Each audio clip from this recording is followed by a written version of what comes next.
Llegó a Radio Universidad El Espacio Invisible con Jorge Rosales. Soy puntanito y el pueblo me acompaña.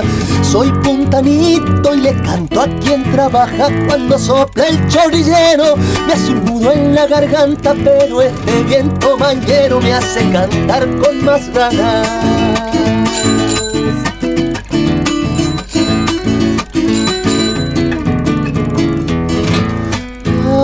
Callando hasta el boliche Don Miranda.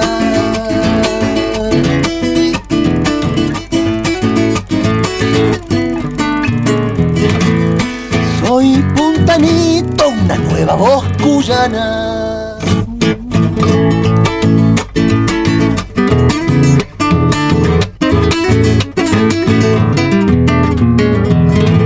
Soy puntanito, señor, y con orgullo lo canto. Soy puntanito, señor, de chiquito a querenciado. Tierra del Chocho, Arancibia, el Casca, Alfonso y Zabalda, Antonio Esteban Agüero. Ya estamos con nuestro espacio El Invisible y Jorge Rosales. Y hoy nos dejó con la incógnita desde ayer, ¿eh? Sí, ¿Qué personaje? Mucho misterio. Sí, mucho misterio. ¿Qué personaje de leyenda nos trae? ¿Cómo le va, Jorge? Buenos días a todos ustedes. Buenos días, Jorgito. Al equipo de Sonido Urbano. Sí, realmente, es una historia de misterio. A ver. Habíamos hablado de un personaje de leyenda, ¿no? Sí. Un hombre que vivió en la luna. Dice, pero aunque muchos lo veían siempre por el milagro. Una historia sorprendente, en realidad también fuimos anticipando. Pero que al final de todos, y recuerden esto, les va a resultar familiar. A ver. Ustedes seguramente conocerán de personas, de alguien que haya vivido o viva en la luna. Mire, ya tenemos uno justamente. Pero no creo que como Marcelino Calderón. Ese sí que vivía en la luna. Ustedes habrán visto que San Luis, como todas las ciudades y pueblos también, tiene esos personajes únicos. Esos vecinos que son bien característicos del lugar y que siempre los estamos recordando.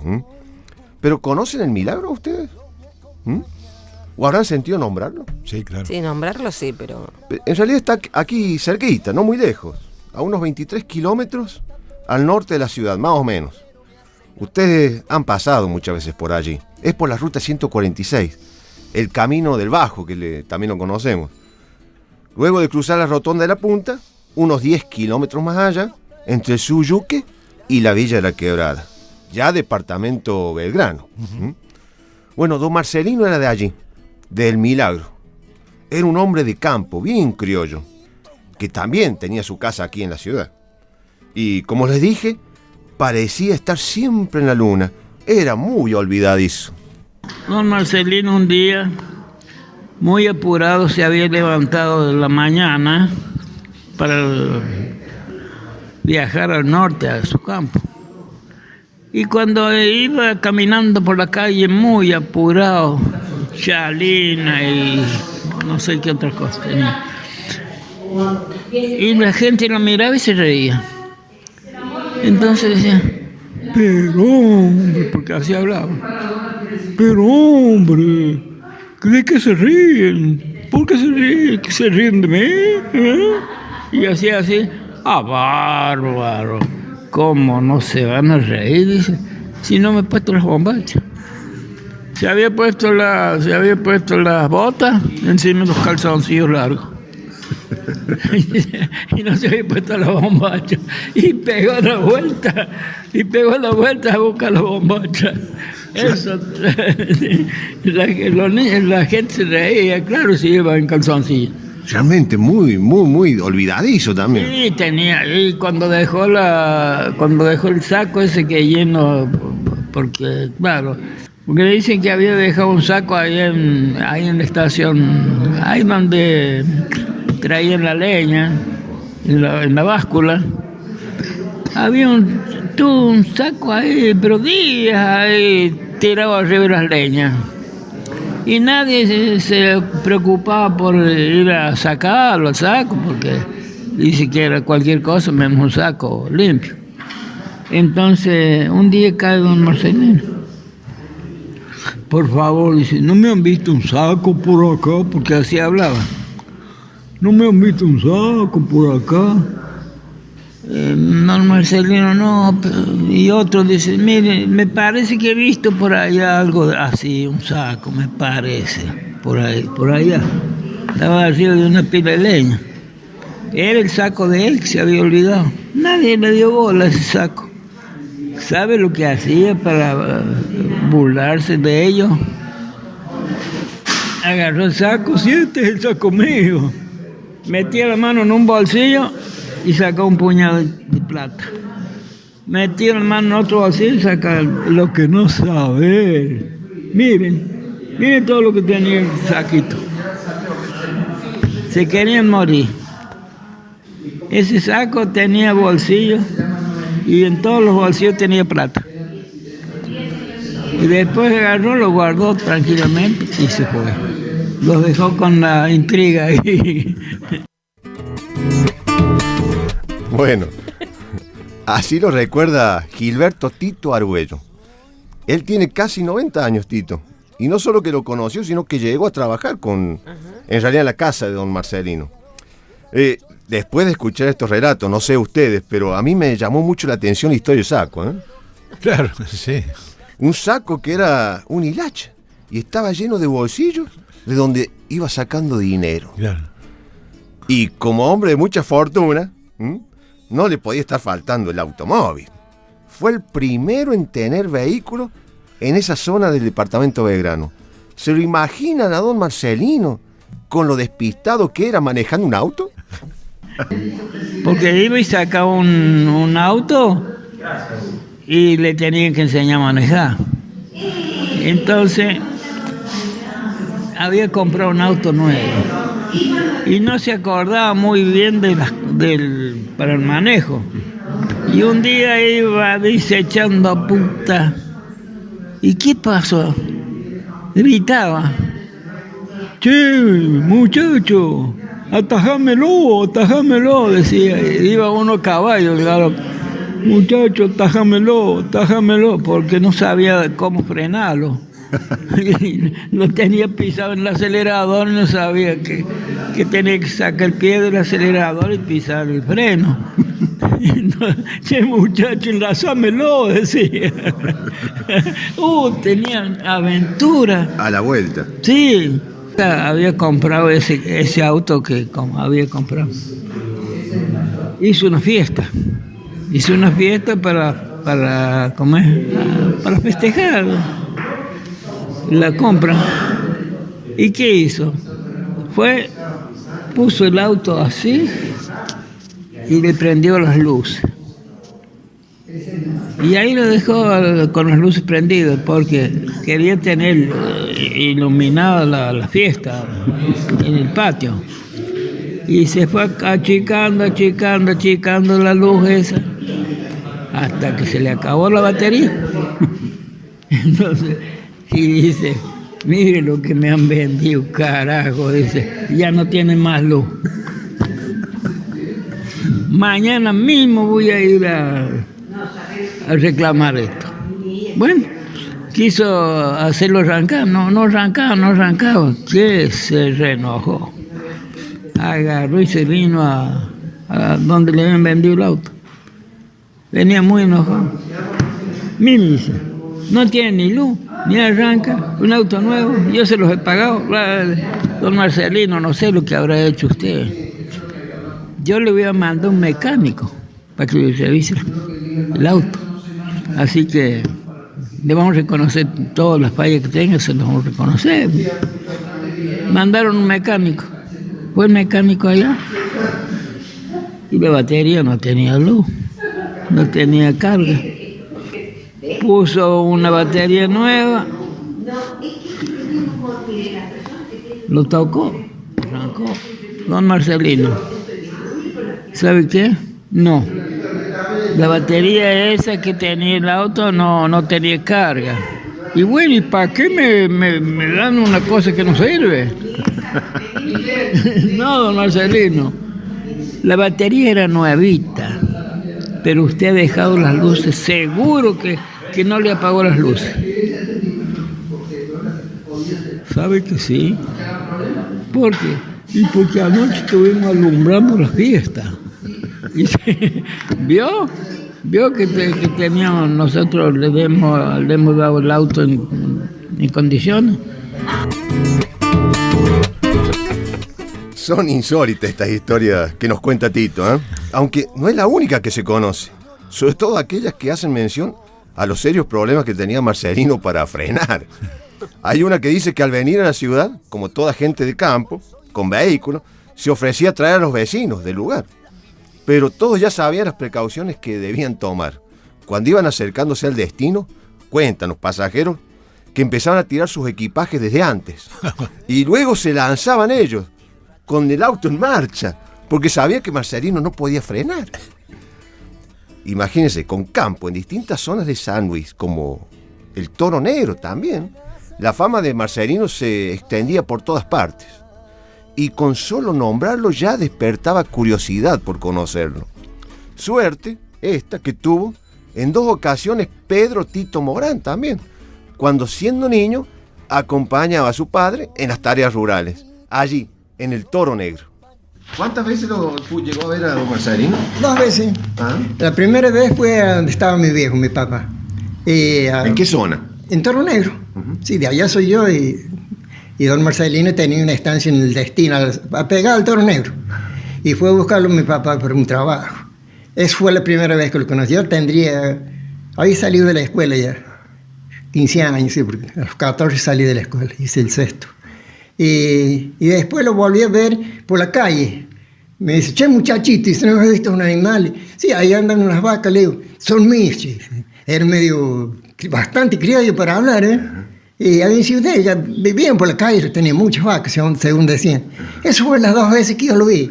Después el hijo de él, el joven Raúl, que le sabía decir Calderón, a Ibar, y al que mató el caballo Oscar, los conocía también. ¿Y allá en el Toro Negro se había estado bastante seguido o estaba más acá en el Milagro? En el Milagro, o sea, allá tenía capataz en el destino. El destino se llama el campo ese. Uh-huh. Y sí, tuvo muchos capataz.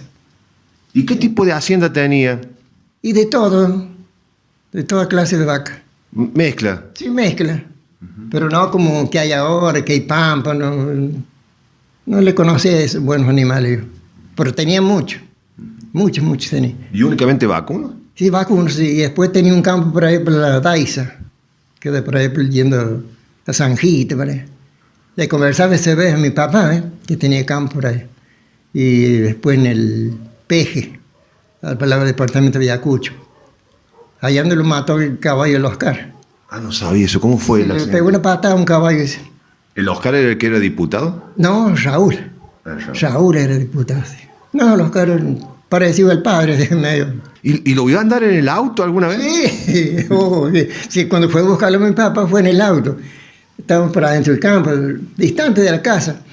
Y dice mi papá, por ahí verá un vehículo. Dice, no puede ser que venga. ¿Quién va a venir para acá? Dice, sí, ahí viene un auto. Le aparece auto, le digo yo. Yo era niño todavía, mejor dicho. Era el señor ese. Y se presentó. Mi papá no lo conocía, tampoco no lo había visto. Y llegó, andaba solo. Andaba buscando un hombre raso. Dice mi papá no. Le dice, no, si yo no soy raso, yo soy Morán, la pega. No, quiere decir un hombre que trabaje, que trabajar por poca plata. Quería que le hicieran unos corrales. Y no, si yo estoy ocupado, no tengo tiempo. Bueno, voy a ir a buscar otro raso. Entonces, se ve que el hombre que trabaja era el raso. No sé qué quería decir con raso. Bueno, testimonios son los que sobran. Y más a partir de ahora que nos vamos acercando al Milagro. Así es. ¿Quién era la persona que hablaba? La persona que escuchábamos recién hablar es Pedro Tito Morán. Muy amable, nos recibió en su casa, allá al sur de la ciudad. Bueno, y él es pariente de alguien que recién levantó la mano que dijo que también vivía en la luna, te cuento. Así es, de un compañero nuestro. ¡Oh, de la Exacto. luna! No. Él es abuelo de José María. De José María. Así Benítez. es, así es. José María nos hizo el contacto con el abuelo. Así es. Bueno, con Don Por Tito. eso pudimos conocer también esta versión. Bueno, ya nos vamos acercando a un milagro, ¿no? Que es que en realidad es el lugar donde Marcelino concentraba toda su riqueza. Allí viven hoy unas 40 familias, más o menos, todas dispersas en el campo, a uno y otro lado de la ruta 146, dijimos. También está la escuela, Narciso Gutiérrez, que fue fundada en 1898, una escuela centenaria, pero que ahora tiene ya edificio nuevo. Solo quedan las taperas allí construidas en adobe, donde funcionó también la comisaría y donde estaba la estafeta. Y como curiosidad, fíjese esto, lo invito a los dos a que la visiten. Se mantienen intactos 2 picos públicos de agua, eso que tenían el botón que había que presionar para... Además de los bebederos para los animales. En el Milagro vive hoy, en realidad de siempre ha vivido allí, Rosa Garro, quien en sus 88 años de vida, muchas fueron las veces en que llegó a cruzarse con Marcelino. ¿Qué lugar nos encontramos ahora? El Milagro, ¿Puesto cuánto? ¿Cómo se llama este puesto? kilómetro 100. Y ahora yo tenía la estafeta. ¿Usted manejó la estafeta? Yo me jubilé de eso. ¿Y cómo era manejar la estafeta? Y traía la correspondencia y el colectivo. Los lunes y miércoles y viernes. ¿Y la gente acá en la zona que necesitaba mandar alguna carta o alguna encomienda? Echaban al buzón o compraban estampillas. ¿Se la compraban a usted? Sí. Para mí, yo con lo que tenía estudio de 4º grado, me defendí hasta que me jubilé. Seguramente lo habrá conocido don Marcelino Calderón. Sí. Era vecino de acá. Y él era el que más tenía campo acá. Supo estar de policía también, creo. Yo era más chica, así que... ¿Cómo esto que me decía recién, era el que tenía más hacienda? Sí, tenía mucha hacienda. Y los campos eran casi todos de él. ¿Se acuerda la familia, la señora, cómo se llamaba? Nicomedes Suárez. Eran 3 varones y 2 mujeres. ¿Y cómo era don Marcelino con los vecinos? Más o menos. Regular, según él era dueño de todo. ¿Y él pertenecía a algún partido? El demócrata. ¿Y cuando llegaban las elecciones, qué hacía él por el partido? No, y antes usaban así un comité y tenían la escuela vieja ahí donde votaba. ¿Y él empezaba a traer gente para votar? Sí, ahí les daba la comida, qué sé. Y les daba carne con cuero, ¿sabes? Después no sé. Dicen que don Marcelino tenía trato con el familiar. ¿Alguna vez escuchó esa historia? Así dicen. Eso se sentía. ¿Y usted cree en esa historia o no? Yo no sé. Él tenía mucha hacienda, pero después se terminó. Se fue a la ciudad, ya se enfermó y se murió. Época en que los caminos ya eran de tierras. Y justamente allí en el Milagro empalmaba también el camino que venía de Villa La Quebrada. Ah, claro, sí. Naco Darac, empleado entonces de Vialidad Provincial, estuvo trabajando en el mantenimiento de estos caminos. Y no faltó ocasión en que también oyó hablar de Calderón, porque ya se había convertido en toda una leyenda. Seguramente habrá escuchado la historia de Marcelino. Sí, don Marcelino Calderón, famoso. Yo me acuerdo de 2 anécdotas. Una era una persona muy rica, hacendado, de campo grande, estancia, y después famoso por la mala memoria. En una oportunidad yendo con la señora se baja a abrir la tranquera para que pasara él. Cuando pasa él se olvida y llega a la casa. Allá se acordó de ella después, cuando estaban por la otra parte de la estancia. Así que tuvo que volverse después a buscar a la tranquera de la entrada, la señora de él. Esa era la fama de él. Pero de ahí. Dígame, ¿tenía algún sobrenombre, Marcelino? Sí, son muy bonito, el camisa afuera, más famoso que Marcelino Calderón era el camisa afuera. ¿Y por qué le habrán dicho así? No tengo ni idea, ese ya venía de antes, acá porque venía de antes. Habrá sido su niñez, andar, o si no, antes llamaban, pero los camisas afuera, todos los peronistas. Pero este no era peronista. Pero es para como era anti. Y dice que era demócrata liberal. Moti al muerto. Dice Darac, moti a la muerte. A muerte. Motinero a muerte. Claro, ¿eh? claro. O el camisa afuera, como todos lo conocían. No a Darac, pues también Darac le con el camisa afuera, el vecino, sino a Marcelino. Otro de los vecinos también de ahí del Milagro, les cuento, es Tomás Pereira, quien finalmente nos terminó contando algunas de las anécdotas graciosas de Calderón, que todavía recuerda, aunque al principio van a ver que se mostró algo desconfiado. ¿Qué no va a pasar por televisión? No, fue la radio. Fue la radio. ¿Cómo era que le conté? Mirar vivía que se fue a hacer compras a la abogada, y la abogada se vino, se olvidó de la señora. La señora y llegó acá y dice, che, Nicolás, ¿no vas a abrir la puerta? Me olvidé, voy a buscarla de nuevo. A buscarla, ¿y qué auto tenía? Mire, no sé qué, decían que era una estanciera, que me comentaron los de acá, un más joven, que en estanciera, dice, que le decían a otro, che, dice, mira que tenés una gallina echada de clueca en la estanciera, y bueno, déjala, dice, ¿qué importa? Dice, también tiene derecho a andar en la gallina. Sí, ¿por qué no? Bueno, como dijimos, además de los campos en el departamento de Ayacucho, también al sur, llegando a Sanjitas, y otro cerca de San Jerónimo, Calderón era dueño de prácticamente todas las tierras del Milagro.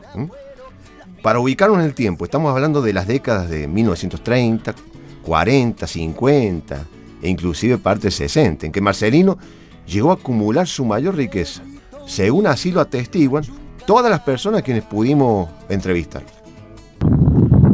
Pero ¿me puede decir dónde nos encontramos? Buenos días. Buen día. En el Milagro. ¿En qué kilómetro? Entre el 98 y el 99. ¿Estamos cerca de la casa de don Marcelino Calderón? Sí, estamos ahí a medio kilómetro más o menos. ¿Usted conoció a don Marcelino? Sí, mi papá me habló. Mi papá se llamaba Raúl Funes. Yo me llamo Sergio Funes. Él me habló del hombre que tenía plata, que tenía unos familiares. De las historias graciosas de don Marcelino que le habrá contado su papá, ¿recuerda alguna? Porque era un personaje de medio despistado. Sí. Me dicen que una vuelta agarrado como él compraba animales así. Y un día fueron al norte, no sé en qué parte era, querían vender animales. Y lo estaban esperando don Marcelino. Y no venía, dice. Y eran como 1000 y pico, 1500, 2000 cabezas que había por vender. Y después venía, esperaba hasta que venía un viejito a caballo, un caballito flaco, un perito chunilaco. Y ahí llegó. Y dice, no, dice, acá sí lo estamos esperando a don Marcelino Calderón.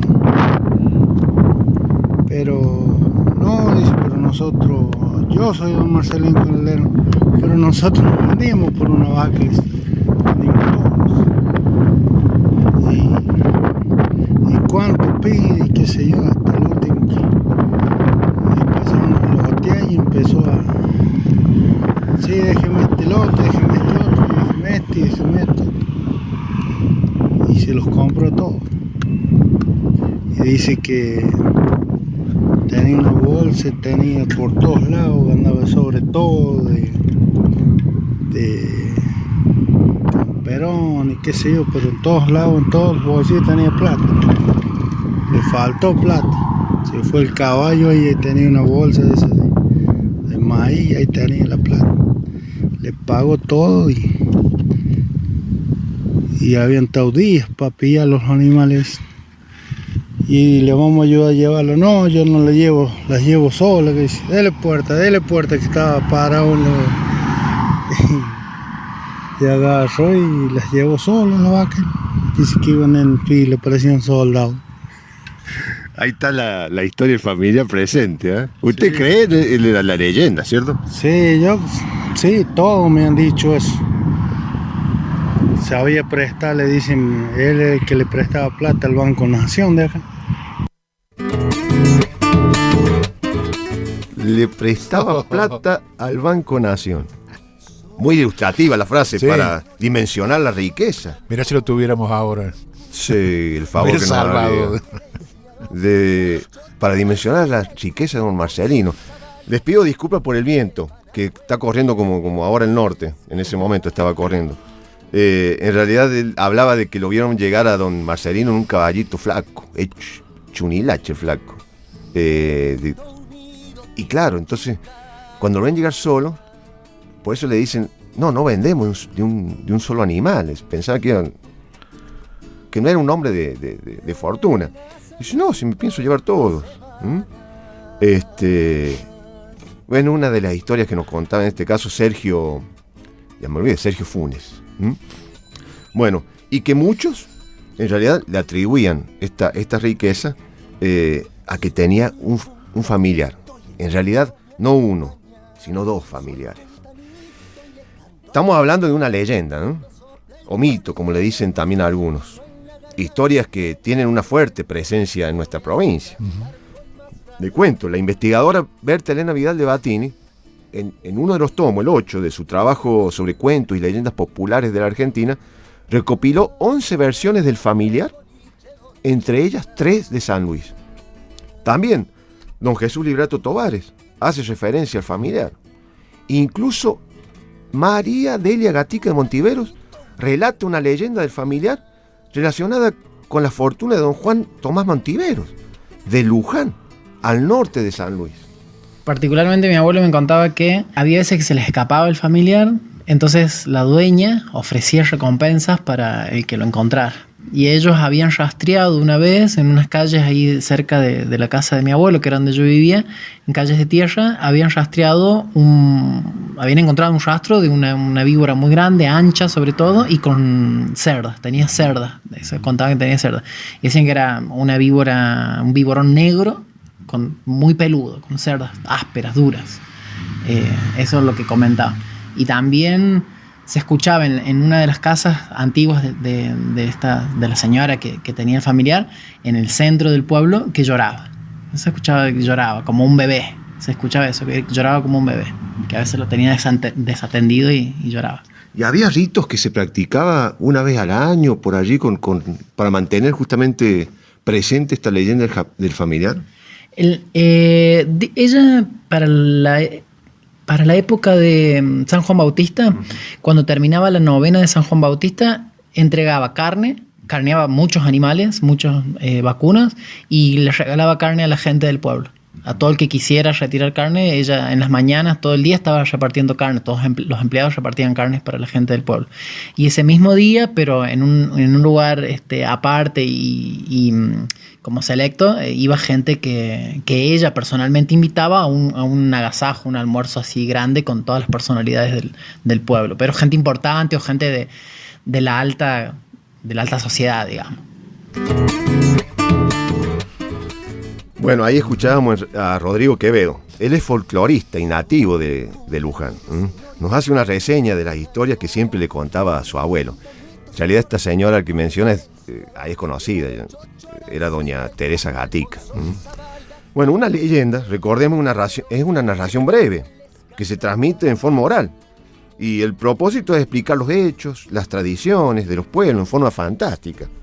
El mito, en cambio, aunque es parecido, es una explicación no tradicional de los fenómenos de la naturaleza y de nuestros orígenes, donde a veces aparece lo religioso, lo mágico, para explicarlos. La leyenda, a diferencia del mito, parte de situaciones históricamente verdaderas. Se relaciona con una época y un lugar determinado y relata la historia de personajes reales, como el que estamos tratando ahora. Bueno, y como todo relato oral que va transmitiéndose de boca en boca, con el paso del tiempo también se va desvirtuando y va incorporando algunos elementos de la ficción. Otra característica de las leyendas es que son anónimas, porque no se sabe quién las creó, y quien las narra es alguien cercano conocido, como los testimonios que hoy hemos escuchado acá, y donde a veces para dar mayor credibilidad se dice haber sido testigo o haber estado presente en el hecho narrado. Pero para comprender mejor este tema, de si es mito, leyenda, vamos a escuchar a Javier Bautista, profesor de historia, investigador y que tiene trabajos escritos sobre este tema. Según como lo mires, yo me inclino porque es una leyenda, pero me parece que queda corta las clasificaciones cuando uno intenta explicar este tipo de cosas, porque uno se detiene en la clasificación y se olvida de la historia en sí. Entonces me parece que lo más importante es la historia, es ese animal sobrenatural que te da favores, especialmente una riqueza, un porvenir sobresaliente, digamos. Y que si vos lo cuidas, y que si el familiar se acerca a tu casa, si vos lo cuidas, esa fortuna va a ir creciendo o se va a mantener. Esto es como el sentido original de la historia del familiar. Es decir, en San Luis aparece como una víbora negra peluda, que vos tenés que alimentarla con leche y con tu mejor comida para que te dé prosperidad. O por ejemplo en el norte, que aparece como un perro negro, como de ojos rojos, digamos, que también te da prosperidad, pero tenés que alimentarlo tenés que ofrecerle sacrificios como todo lo sobrenatural, digamos. Digo, tanto como víbora como perro, el familiar es un ser sobrenatural que según el valor de creencia que tengas, existe o no existe, pero que esencialmente, como todos los seres sobrenaturales, son creados por nuestra imaginación para encontrar explicaciones a lo que no tiene una explicación racional, o por lo menos uno no quiere ver una explicación racional. Por ejemplo, la riqueza excesiva de algunas personas o de algunos personajes, ¿no? Entonces, no hay una explicación racional, o uno no quiere ver una explicación racional, entonces la entiende desde lo mitológico, ¿no? Aquí en la provincia hay alguna zona donde esta historia, tenga más presencia, más vigencia. Mira, yo no podría asegurarte con certeza que en esta zona existe el familiar, pero sí tenemos referencias de familiares en toda la zona del norte de Puntano, del lado de las 146, digamos. Es decir, hay referencias en Novalí, en Luján, en San Francisco, en Quines, en El Milagro, en Pozo del Tala, digamos. En toda esa zona aparece, pero no está asociado a una cuestión geográfica, me parece, ¿no? Es decir, me parece que si uno indaga en otros lugares, quizá aparezca la leyenda del familiar o la historia del familiar. En el Chorrillo también aparece, como existe, en el Trapiche también aparece, en la zona de Merlo también aparece como historias, y en San Luis capital también, digamos. Hay un montón de historias respecto de quiénes son los propietarios del familiar, pero pensá que si el familiar está asociado al bienestar, a la prosperidad, a la riqueza, siempre va a estar asociado a las personas más ricas del lugar, digamos, ¿no? ¿Por qué crees que esta historia ha logrado trascender los tiempos y sigue vigente? Y porque es una explicación desde un pensamiento mítico a cuestiones que creo uno no lo quiere racionalizar, me parece. Pero es muy bonito, digo, me voy a ser crudo con la respuesta. Es muy, muy romántico y muy justificado que vos tengas una riqueza gracias al familiar, a que vos tengas una riqueza gracias a robar cosas o a malas artes, digamos, en la obtención de las riquezas. Esa explicación te justifica la riqueza. Mala vida. Mala vida, exactamente. Digamos, hay una mirada que no la hago extensiva, sino mía, respecto de cómo se obtiene la riqueza en este mundo, en este tiempo, ¿no? Mi mirada es de opresores y oprimidos. Mi mirada es de capitalistas y proletarios. Esta es mi mirada. Entonces, digamos, si uno la puede mirar así, uno lo puede entender. Pero también uno le puede dar una mirada que se justifica a partir de la acción de una cuestión sobrenatural para la obtención de una riqueza mala vida. Clarito, ¿eh? Sí. O hay que echarle agua, ¿no? Muy claro. Pero muy bien. Muy bien.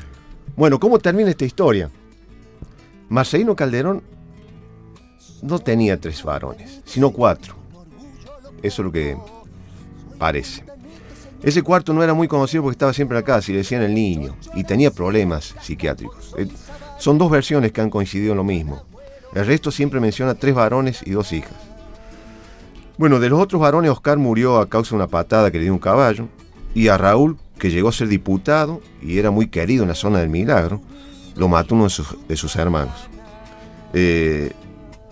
Estas 2 personas, es más, comentan haberlos visto a los 2 hermanos internados en el psiquiátrico ya después de ocurrir el suceso.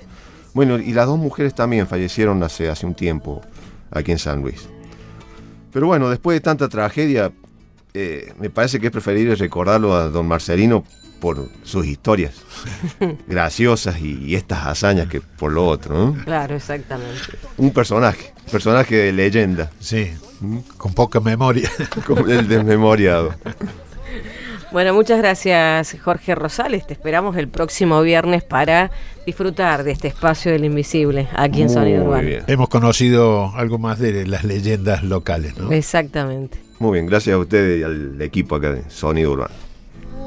Callango hasta el boliche Don Miranda.